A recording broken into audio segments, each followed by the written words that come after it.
Welcome to Pirate Living Podcast. We are your hosts, Karan and Kristen. On this podcast, we are highlighting ordinary people living extraordinary lives. These are pirates who take small, bold actions daily to create social change. Pirate life is all about rebelling and breaking the rules for good. Creating lasting social change starts by first breaking our inner rules. After all, the hardest rules to break are your own. The pirates we highlight have dedicated themselves to creating good trouble. Today we are talking with Dr. Alex Digiacomo. She is a Canadian psychologist who biked across the country to advocate for access to child and youth mental health care. According to the Canadian Mental Health Association, 3 out of 4 kids in Canada can't access the mental health care and support that they need. So Alex has dedicated her career to working with children, teens, and parents navigating through mental health challenges, and she is breaking the cycle by bringing awareness to mental health. And Alex, we are excited to be talking with you today. Oh, it's so fun to be here. As soon as I heard about creating good trouble, I knew I had to be on this podcast. Yeah, we love creating good trouble over here. So we like to have Google AI write a poem about our guests. Would you like to hear what it created for you? Absolutely. All right. Dr. Alex Digiacomo, a psychologist and a hero. She's biking across the country to advocate for mental health. She's breaking the cycle of stigma and shame. She's bringing awareness to mental health care. She's a role model for kids and teens. She's showing them that they're not alone. She's a fighter for change, a warrior for mental health. Dr. Alex Digiacomo, you're an inspiration. Thank you for all that you do. You're making a difference. Oh, that is adorable. The hero line absolutely got me because you know what it reminded me of? It's so funny. I guess we'll get to this, but I wasn't like a cyclist, but there were lots of professional cyclists kind of giving me feedback. And then one of them was like, "Oh yeah, people don't want a hero. They just want a human. So they've got a human in you. Like you're because he was like, what are you doing? Like you're just not doing this right." So anyway, I thought that was funny. There you go. I am a hero. Yeah, and a human. Well, and speaking about like you weren't a biker cycler before you started on this journey, we'd love for you to tell us about your journey, but also what prompted you to break the cycle and bike across Canada, especially you bought the bike a few days before you started, and then there you went. So. Yeah, thank you for asking. So I've been treating kids and families with anxiety and behavioral problems and trauma for a really long time, about 10 years now. And there's always been like this elephant in the room, which is that like it's great to see kids get better. And as psychologists, we love it. Like we love helping kids get better, helping them be brave, helping them be confident. And we're like, oh, great, there's another one, like who's just off to the races. So we most of the time we focus on that. But there's this elephant in the room, which is like, oh my gosh, we're only seeing a small fraction of the kids and families that actually need help. And so that was always in the back of my mind. And I think I was hoping someone would fix it. Like I was just hoping the problem would go away because it's just so uncomfortable to think about or talk about. And it's so overwhelming because it's such a big systemic, longstanding issue. And then I think I just got frustrated. Like I think over the years, um, I now work at a private practice, and the wait list is so long. And so I had a kid come in. She's like, "I've been waiting to see you for 2 years," and I'm like, "No, that's ridiculous." Because kids, they're kind of like moving targets, if you will, because they're constantly developing. And so if you wait 2 years to get to them, they're in a completely different place. They've missed out on so many developmental milestones. And I mean, it's just a bit of a joke, to be honest. So yeah, I got super frustrated. And I also like this coincided also with like a time in my life where I just needed a personal reset. I was wanting to do something brave for my own self. And I was home in Toronto for the holidays. I was with my best friend's dad, and he reminded me about the time he cycled across the country in 1993 when his wife passed away from breast cancer. And you know, those moments, they do not happen often, but those moments of clarity where you're like, okay, I know this is what I'm going to do. Like, and I just instantly knew, okay, I'm like, this is exactly what I'm going to do. Because in my head, it was like, okay, this is going to be a perfect, like, personal, like, challenge for me, but also it's going to be such a good metaphor for all the kids and families who are facing these like very uncertain and like insurmountable things. So, because, and I think like what I was hoping for is I didn't want it to be like, oh, here's this psychologist who's gonna like teach everybody about what it's like to, fix their problems. Like, I wanted it to feel like it was in solidarity, for folks who are really suffering. It's, even like navigating the healthcare system is very hard. So anyway, for me, it felt like navigating this journey across the country was going to be also very uncertain because most people in my life thought I would make it to like maybe the end of BC, or like maybe Alberta. Um, so that was the motivation. That was the motivation for me. And then, do you want to know what actually happened? Yeah.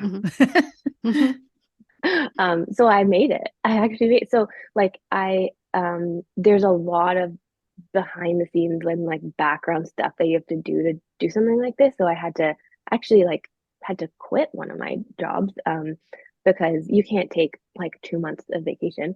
Then I had to like work a lot to, make enough money to like be able to take then 2 months off. And it's really complicated to like make sure all of your patients are cared for and all of that while you leave. So there's just like a lot of logistical stuff.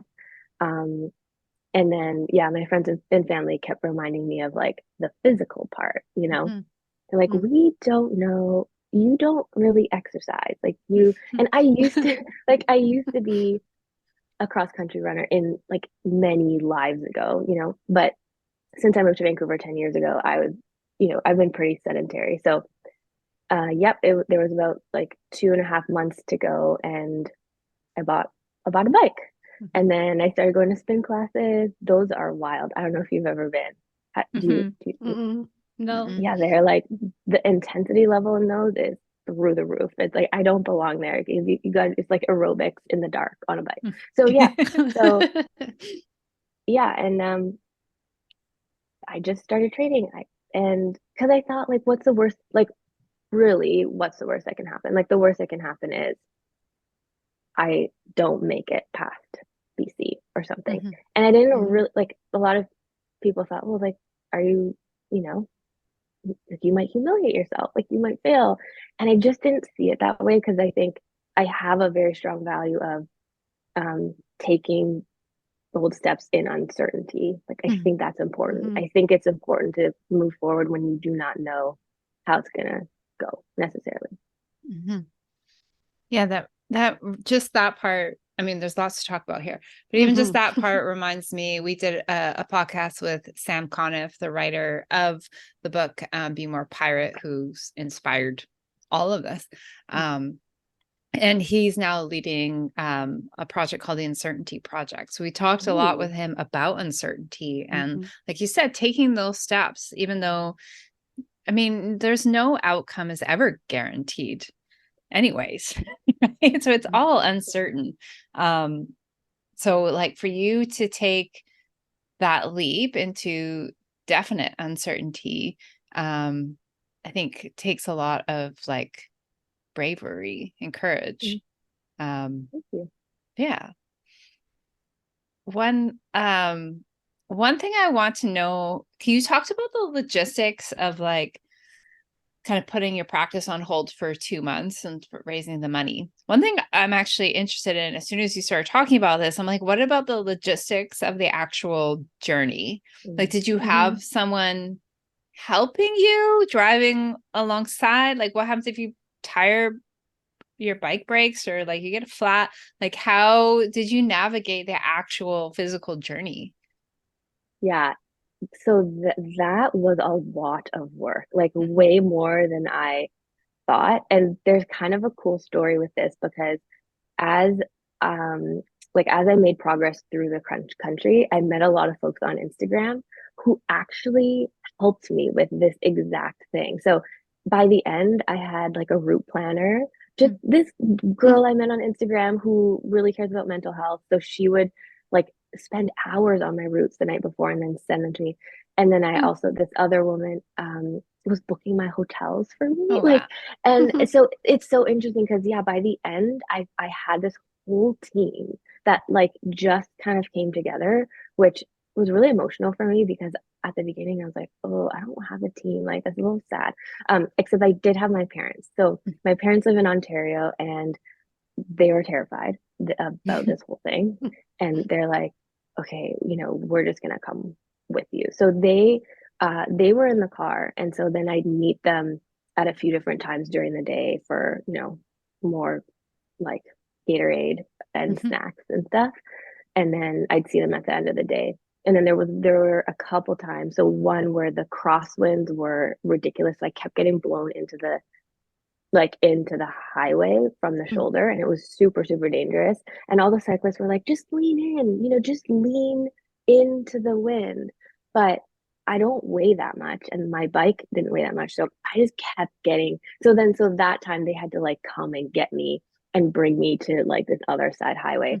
But so they were there for the vast, vast majority of it. I did try a week completely on my own because I don't know why I did that, but so for that week I had all these packs on my bike and it weighed 40 extra pounds, and that was very challenging, very, very challenging. Was I that at thought, least through the prairies? nope, Oh. it was, and I just don't know why. It sort of felt like, oh, I need to because by Quebec, so it was in Quebec, and by then I thought, is this too easy? Like, am I just not challenging myself enough? Ridiculous. Like, why? But then I did Quebec, like about a week in Quebec by myself, and I don't recommend that because it's like then you have to be super hyper vigilant about like what's the distance between gas stations, and it was super hot. It was like 35 degrees, with lots of humidity, and I ran out of water like multiple times, and then you're like several kilometers away from the next stop, and like your bike weighs so much, and the signage, no offense to people in Quebec, but signage not amazing. Not amazing. Like, and so I'd be on this path and it'd be clear, and then all of a sudden it would turn into like very rocky terrain that you can't. Oops. Oh no, she froze. I thought it was me. No, not you. All right. Well, Now we'll we just wait for her to unfreeze. Have any games to play while we wait? I don't know. Let's see. Oh, I think it's just raining too much in Vancouver. It rained, it washed away the internet. The rain's too heavy in the air. The rain is too, it works like that, right? Yeah. Or there's ants. Maybe she has. We haven't had ants in the Wi-Fi for a long time. God, that was like 2 years ago. Yeah. That's crazy. That is. Oh, we must have lost her for a second. We lost her for a sec. We'll wait for her to come back. Wow. I can't imagine biking across the country. No, especially like because she started it when she hadn't really biked ever before. Like, yeah, I haven't biked long distances, like more than 5 miles ever, but yeah, I haven't had a bike in forever too. So if I were to all of a sudden get a bike and then start going and just plan to go from here to the East Coast, yeah, so much.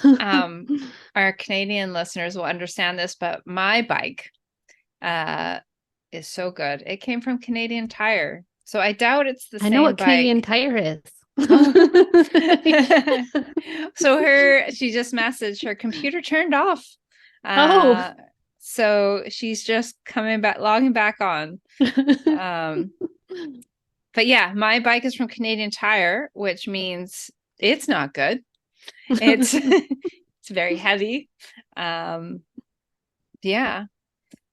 So that's one of the things I want to ask her.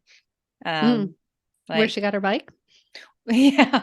Well, assuming it's not a Canadian Tire bike, but like Did you get a good one?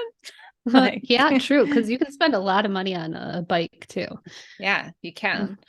So yeah, that would be something to talk about after Give us this. something to talk about. This break. Oh God. And she's back. Excellent. Well, at least YouTube will still get this part. I don't know about the rest of the podcast. We should probably just keep it in. Yeah. Hello. I'm so sorry. That's That has okay. never happened to me before. It just turned off. That's all good. We were waxing poetically about your bike. We can't Canadian wait to Tire. learn more. I have the same bike is from Canadian Tire. So I suspect you have a better bike than that, and we can get into that. Oh my goodness. That is so funny. I don't even remember what I was saying. You were a week alone in Quebec, and you 10 out of 10 do not recommend. No, 10 out of 10 do not recommend. And I think you don't really realize how heavy 40 extra pounds is when your bike, and then I looked it up on the website, my bike was 17 pounds. So I basically like doubled the weight of that. Anyway, and then like just there's this hilarious video actually on Instagram. It was the only one where I thought I got angry. Like I thought it was like pretty even keeled throughout it, but I was angry because I had to walk like 6 kilometers with the bike because you can't, like with these skinny tires. I learned you can't go on like rock. You need a mountain bike. It's so that, yes, don't recommend that. But so that was one part of the logistics. So the logistics are way more complicated when you're on your own. But luckily for the rest of it, my parents were there like at the end of the day, and a few times I got to see them in the days. Yeah, and then people were planning my routes by the end, and yeah, like the motels and stuff. So it was great. So tell us about your bike, because you bought it just before the journey. I don't know if you were an avid cyclist to begin with, how did you even know what to buy? Or did you just go to Canadian Tire and ask them for a bike? Yeah, like in hindsight, this is kind of the funny part because I realized I didn't put a lot of effort or focus on the details of the logistics and like the physical part of it because I was so focused on the reason I was doing it that I was not quite as prepared for the how. It was like the why was more important to me than the how. So there's a bike shop right near my apartment in Vancouver. I just walked in and I met the owner and I was like, hey, I'm biking across the country this summer. I need a bike. And he's like, great. And it was the best response I had received because, everyone else in my orbit was, not happy. And so he was super supportive. And now we're friends. Now we're buddies. So he didn't have any in stock for me because they were either all like $10,000. Like, I'm not going to buy that. Or they were just not good enough. So he had to order it in. I don't even remember like the brand. Oh, it's Da Vinci. I don't know. I don't even know anything about it, but he said it was a good bike.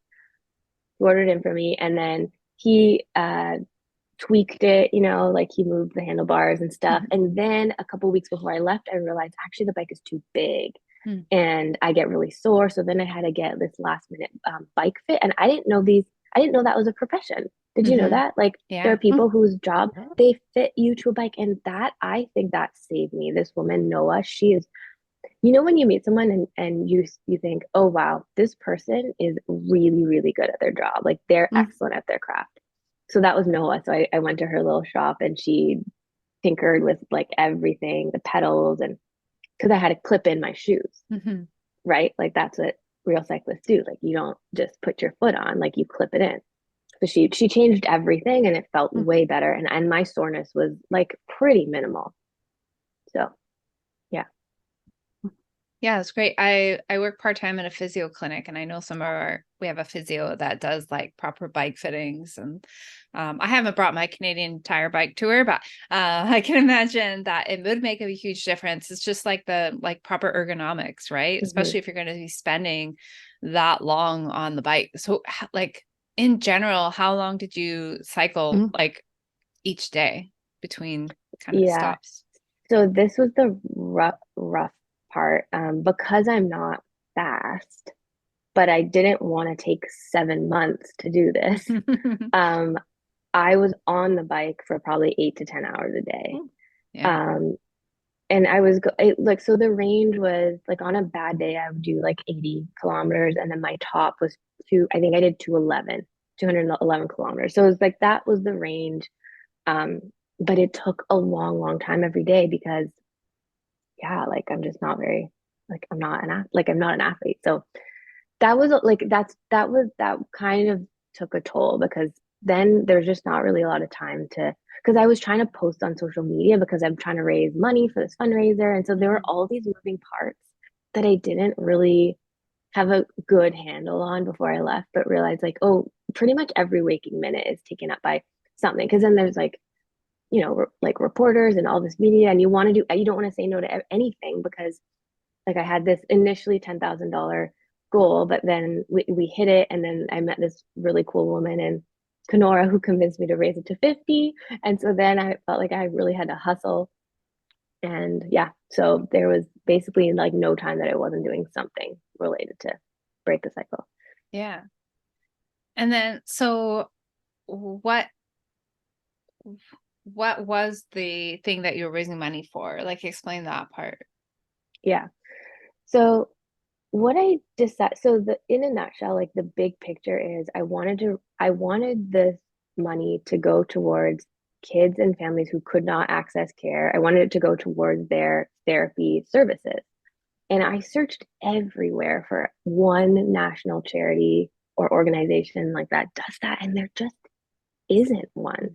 And so then what I decided to do was like research every province and territory and then pick the best one from there. And so essentially it's like, I think it's 12 or 13 different charities that who all work towards like resourcing families for mental health services or directly providing services to kids and teens. And then all the funds are raised on this platform called Charitable Impact. So like it's all held there. And then it's actually not over yet. It's over in a couple of weeks. And then at the end, I'll just split it all across these 12 different charities.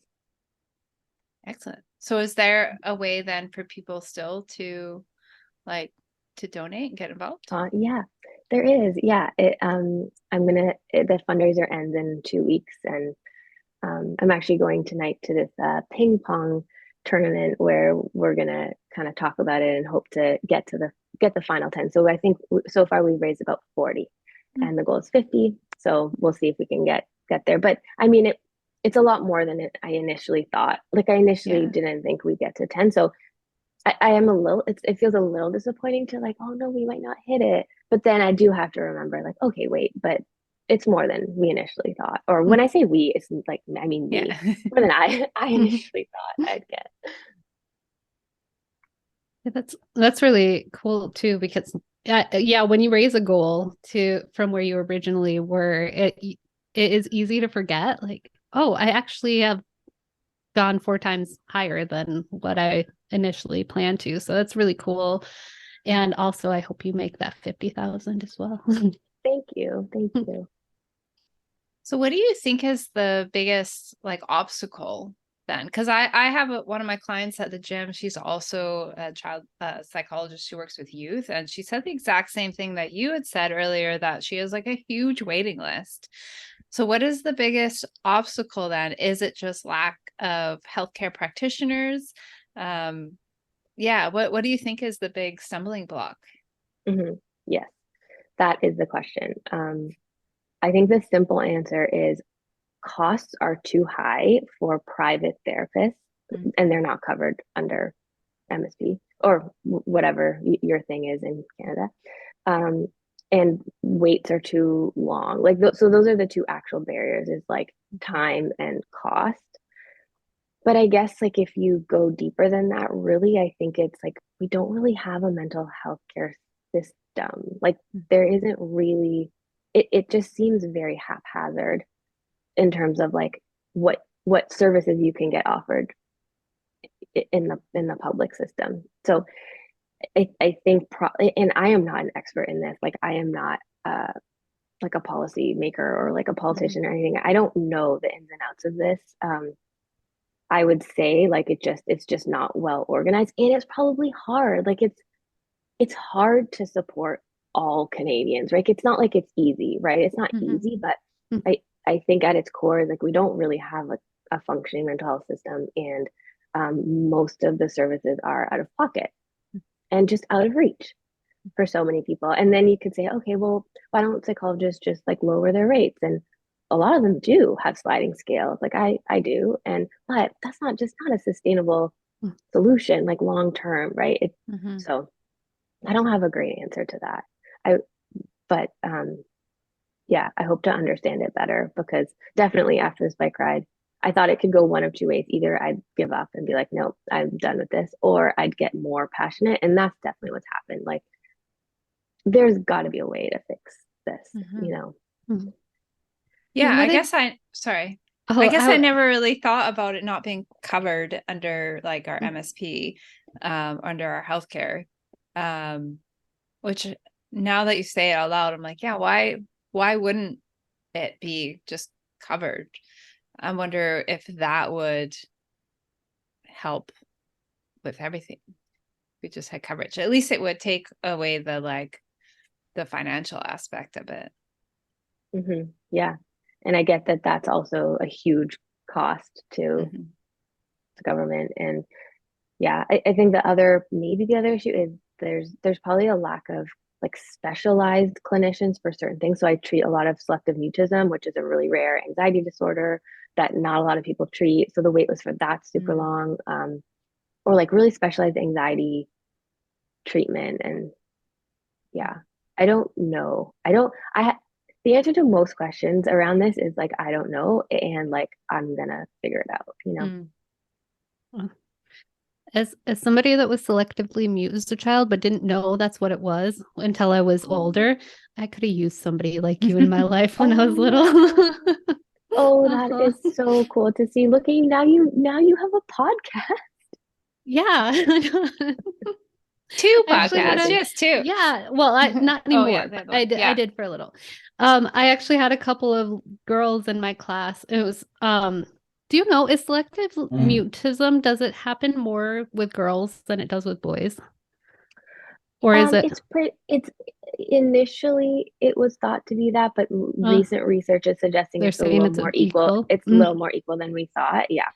Yeah, but anyway, I had two little girls in my class that I think it was my first year of teaching junior kindergarten, which adorable. They're like young fives, but they were both selectively mute, and that's when I learned that was a term. And I was like, I started reading on it. It's like, oh, that was me as a kid. And so like with what I did with them was just let them know like it's okay if you need to whisper things, and you don't have to answer me with anything other than a nod or like a no or a yes with your head. And I just let them be quieter, and they started actually speaking. And I was like, hey, this is what I could have used, but it would have been even greater to have somebody that actually knows. Like, what Aw. do you do? When, because I was bribed to talk when I was younger. I went to a child psychologist, and that was their solution. Did it work? No. Like I talked, but I talked because I knew I had to, or because Mm, like I could earn something, but it was never like an interior, like internal motive for me talking. I was like, I don't want to, I don't, but everybody wants me to, so I will. Mhm. Yes. Oh, I had a question though. As you were biking, what did you learn about mental health? Were there any aha moments or anything that like really came clear to you too as you were biking across Canada? mm. Yeah, there was definitely lots of time to reflect. There eight to 10 hours alone, there's lots of time to think. One of the things that I learned that I did not expect, um, is how much this issue resonates with Canadians across the board. So it was wild to me that in every single little town I went to across the country, people would see the little sign on my car, or like I would run into them and tell them, and they would either start crying and tell me about someone in their family who needed access to care and couldn't get it, or how much they like how important they thought this was. And so I just didn't expect that this would be at the forefront of so many people's minds. And like in my day-to-day life, I don't really stop to talk to strangers on the street. Like there just isn't a lot of, I'm not really interruptible. Like, so I guess I've never really had the experience of just so much contact with strangers. And overwhelmingly, it is like kindness and care and genuine like desire to help change this. And so people would just give me money. Like they're just like, yeah, in Alberta, I was in a subway, finally found a subway, like after all this cycling. And then these people just come in with like $200 because they had heard from someone like in the next block that there was this person cycling. And like, yeah. So what, yeah. So one of the things I learned is like people are good close up. Like they're good. They want to help. And I'd never experienced that so consistently or to that degree. Um, the other thing that stands out is, so I treat a lot of anxiety disorders, and one of the kind of core themes in anxiety disorder treatment is about facing fears, because we know that avoiding fears makes them bigger, facing them makes them smaller. And usually I talk about that in the context of getting kids to baseline. So kids not being able to go to school, or kids not being able to go to parties or whatever because of their anxiety. So when they face their fears, they get back to baseline. But what I have like not really a lot of experience with is what happens like on the other side of that. Because it's not like I don't have an anxiety disorder. I'm not like impaired in these like key aspects of life, but I still had a lot of fears. And I found that when I faced them on the other side of that, like there was so much joy. Like it was wild. Like I've said this a few times, but I felt kind of dangerous, honestly, like towards the end of the trip, because I thought like what can't I do? You know, like because I think you guys talk about breaking your own rules. I think you said that maybe with me. And I didn't know going in that that's what I was doing, but it is what I was doing. And then on the other, and those rules were there because I was afraid. But then on the other side of that, there's like this freedom this freedom and this joy that I did not expect. So those are like two of the things that come to mind. Well, I know why you broke societal norm too, with all your friends and family saying like, you can't do this, or I'm afraid for you if you do this. So yeah, just taking that, stepping out and doing that too. I'm guessing that you broke some people's ideas of what can and can't is and isn't possible, like just by stepping out and doing this. Because yeah, when we lost you for a second, I was telling Karan like I don't even know if I could do what you did, but the only way to find out is to start and to go, and then to keep going, and yeah, break out of your own box and believe in yourself. It's so, yeah, I love that you say that. And I don't, we hear, you know, believe in yourself. We hear it all the time, but I don't think I actually did. You know, it's just such a disconnect between what you hear and then when you do it and you experience it. And even just like learning about disappointing people close to you, like that's a rule I had. Don't piss off your friends and your family. Like, don't do that. And then I did it. And then it's like, they still love me, you know, they're still there. And so it's like, it just called into question so many, yeah, just like personal beliefs and rules that I had for myself. For the journey, what was the two questions? What was the most physical challenging aspect? Was it like going through the Rockies, or and what was the most mentally challenging aspect? Okay, gosh, there's so many of both of those. Let me just think for a second. I the weird thing is, I think it would be the rock. I think the physical one would be it should be the Rockies. It should be the Rockies. There are mountains, like the elevation one day, I think it was like 1900 meters. But weirdly, I did Weirdly, it didn't feel hard. The only reason though it didn't feel hard is because I was so terrified of the trucks. So it's like I didn't even notice the physical challenge because that was the beginning.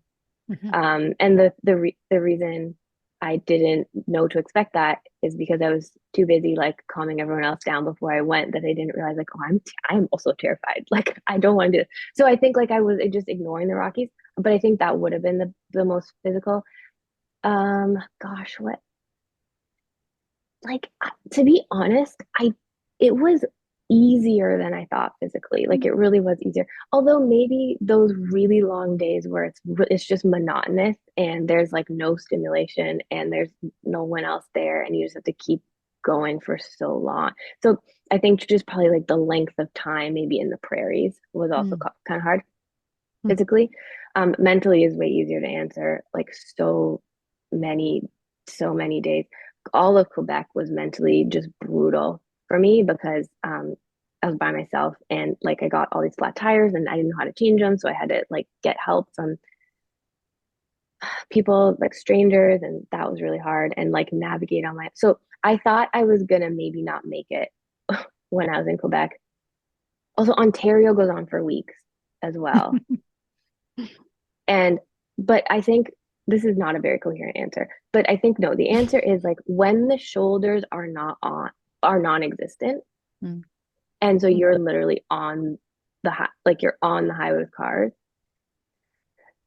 I'm gonna actually say the last couple of days were the worst mentally because in Nova Scotia, I don't know why the driving rules are different. Like I could tell you everything about how people drive across the whole country, but in Nova Scotia, I don't know. I'd love to talk to someone from there. Even if there are two lanes on the highway and you're on a bike, they don't move to the other lane. Like they stay in that lane and there isn't a shoulder. There's no shoulder. Oh. So the last 2 days for me were absolutely terrifying. Like absolutely mentally terrifying. And I had this phone stand so that I could like record stuff.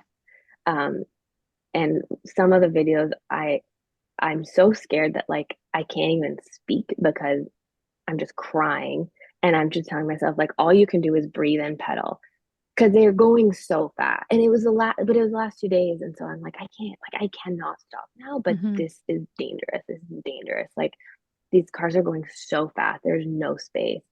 Back in Ontario, I had a pool noodle because people were telling me like that's a good way to create like be more visible, and so the cars know not to hit you. Although the cars did hit it a couple times, so that was a little scary. But I would say mentally, yeah, like probably the last 2 days take the cake. A few parts of Ontario in the rain and like it was so cold and so rainy, a lot of it. How long did the whole thing take you? It was 42 days of cycling, but I took quite a few rest days. So the whole trip in total was 55. But 42 days of cycling. What was your start and end point? I mean, obviously Vancouver, but like where? Yeah, like your house Kids or Beach. No. Kids Beach in Vancouver, and then the end was the Halifax harbor, but I was in a hurricane. So the Hurricane Lee happened. Yeah. The last 2 days. So it was Hurricane Lee was supposed to arrive, I don't know, like on a Sunday or whatever it was. And so then I had to do the last 2 days in one because I'm trying to beat the hurricane. So the last day I'm like riding through winds and it's so rainy. It's just it's like ridiculous. Yeah, the pictures of me at the end, it's like in a hurricane. It's crazy. Yeah. As I'm listening to you talk, I'm like your journey just does seem to be such a good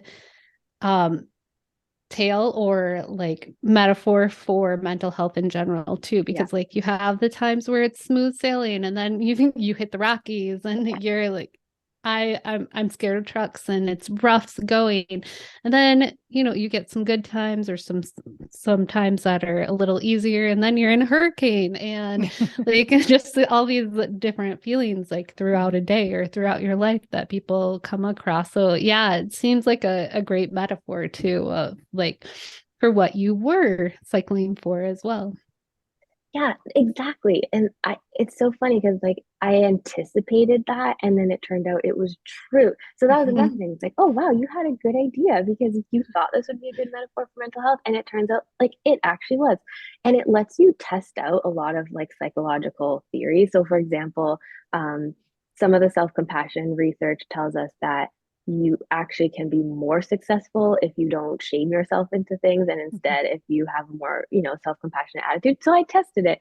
I took like 2 kilometers at a time times five, and like for some of them I like berated myself, and then for the others I practice self-compassion, and you can see all the data, like, oh yeah, I went faster, my heart rate was lower, and there's this other metric called power, which I don't really know what that is, but that was also better. So you can just test all these things out, and like even things like suffering, like thinking about suffering and how you can make suffering worse and how you can make it better. So you can make it worse by judging yourself and interpreting the situation as if it's your fault. So often, like on the climbs, I'd be like, what's wrong with you? Like, it's not that steep. Why can't you do this?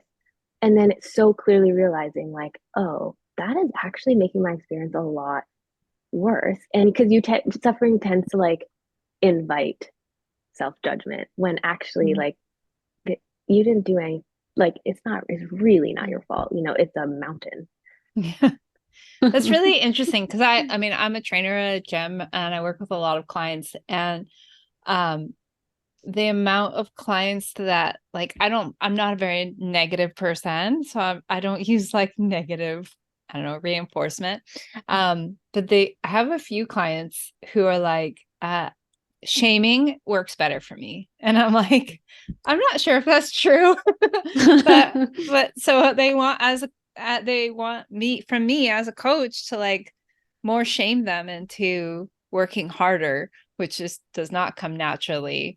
But it's really interesting that you say that because like I literally have people asking for that for like for their Oh gym man, experience.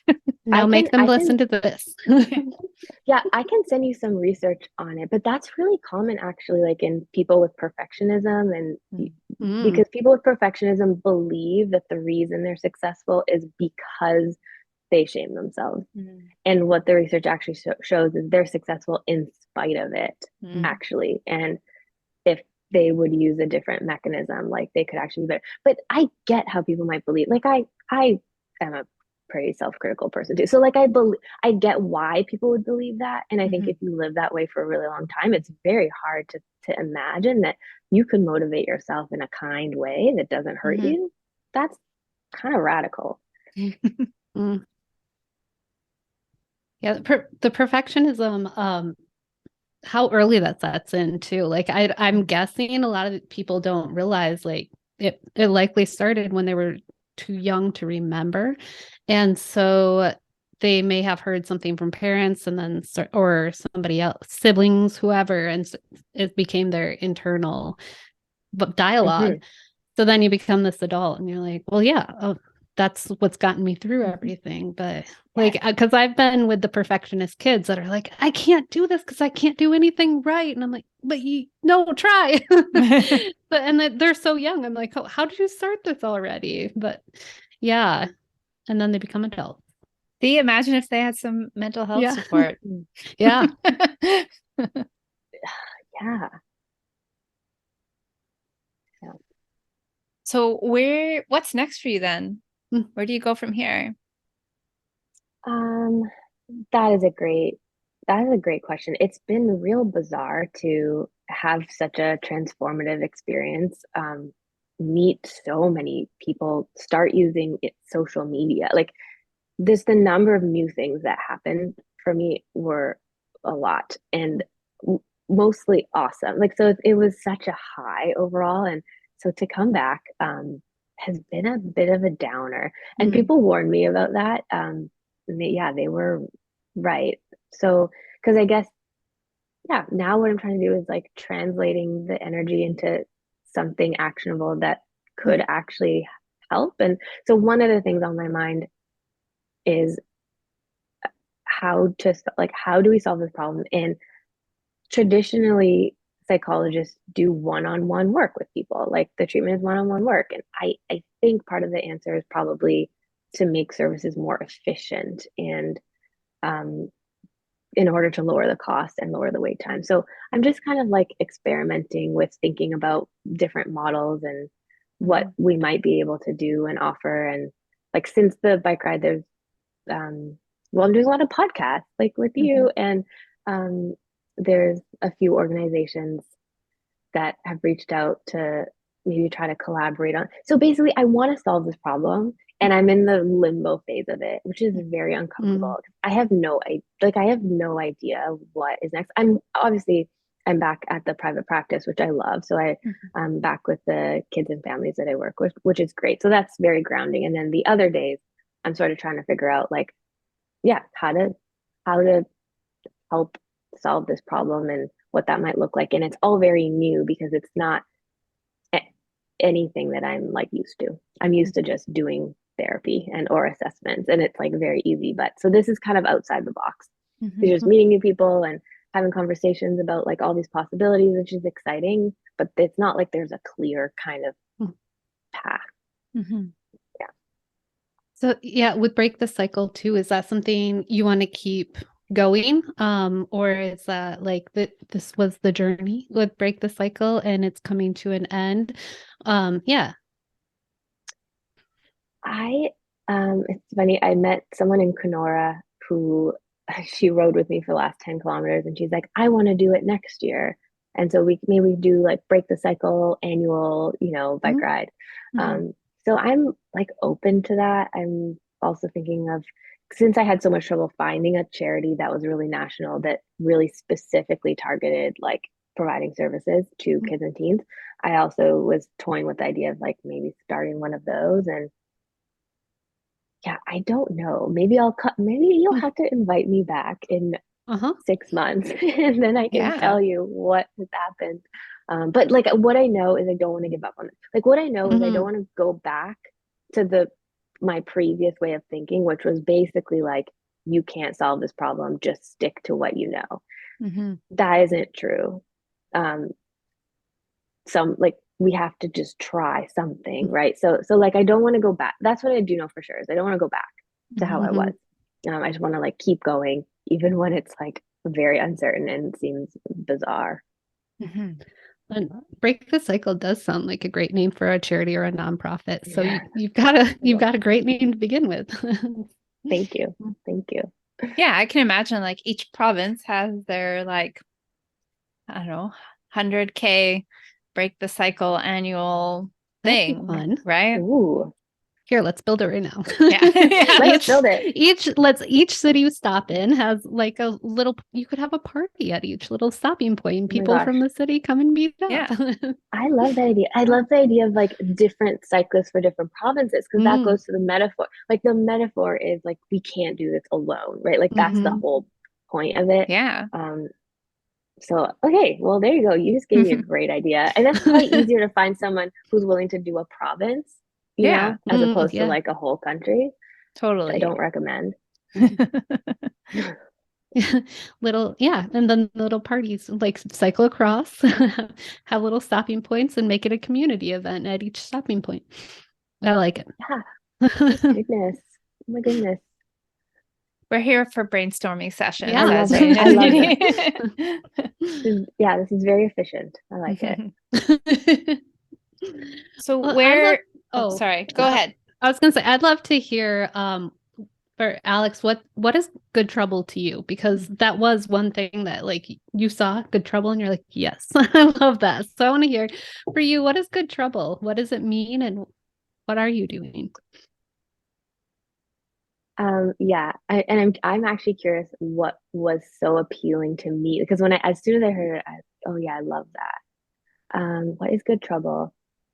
I don't know. I just keep thinking about how I felt dangerous. Like I felt like, you like nobody can tell me what to do. Like I'm gonna I think it's like being willing to shake things up in a way that probably makes people a little nervous. Just because it's not the way things have always been done. With like with a heart towards like solving a legitimate problem, you know? Mm-hmm. Does that make sense?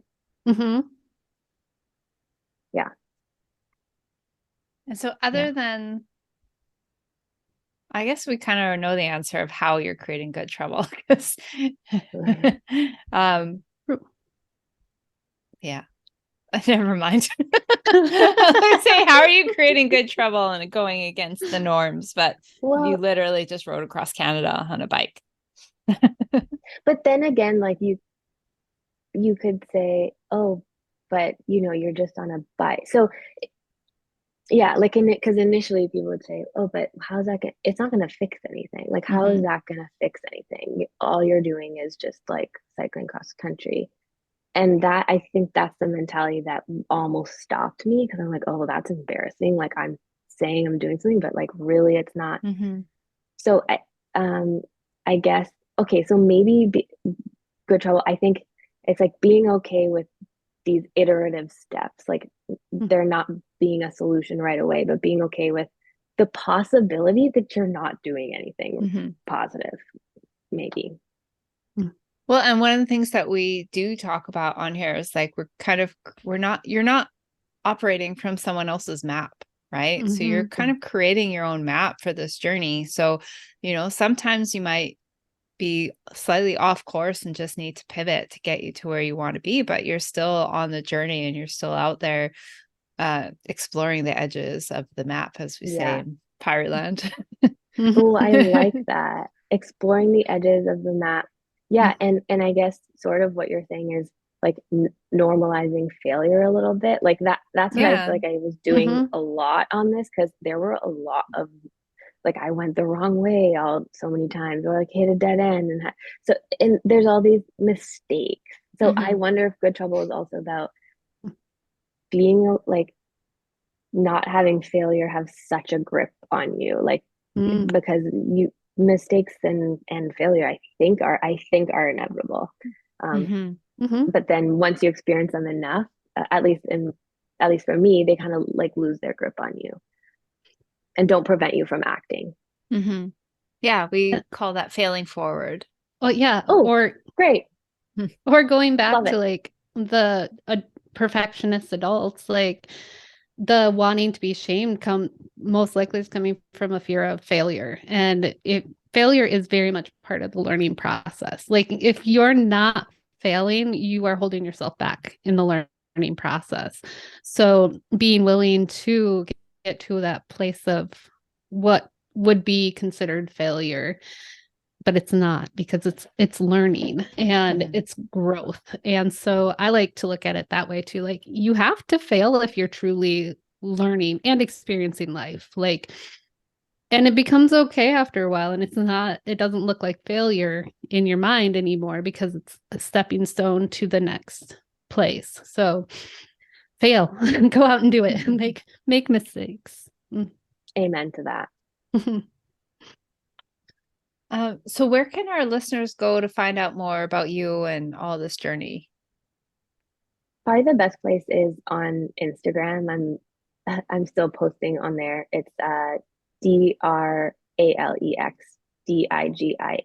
Dr. Alex Digiac. And then on there is like the donation page is linked as well, and it'll be open for the next couple weeks. Cool. Yeah, is there anything else you'd like to add before we ask you our last question?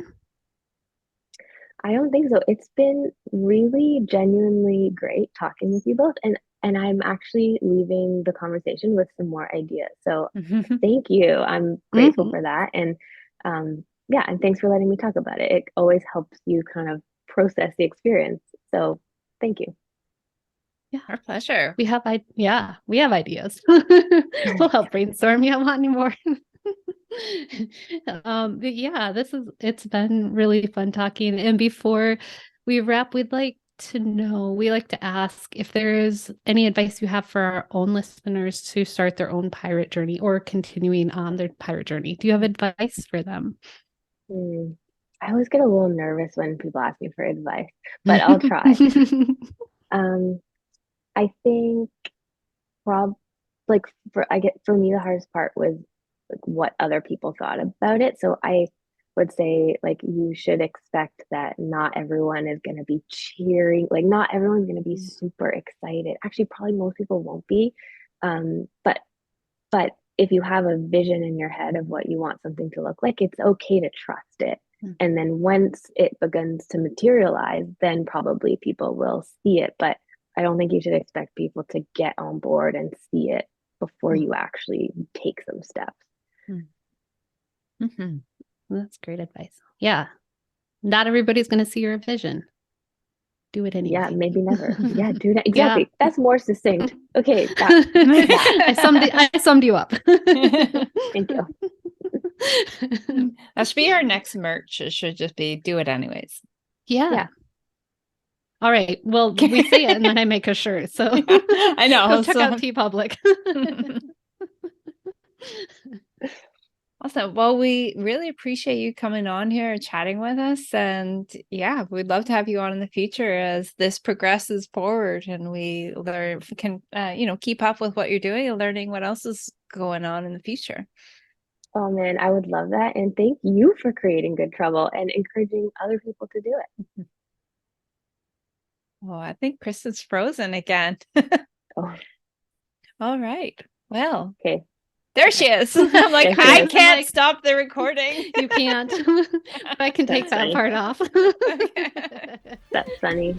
Thank you so much. Okay.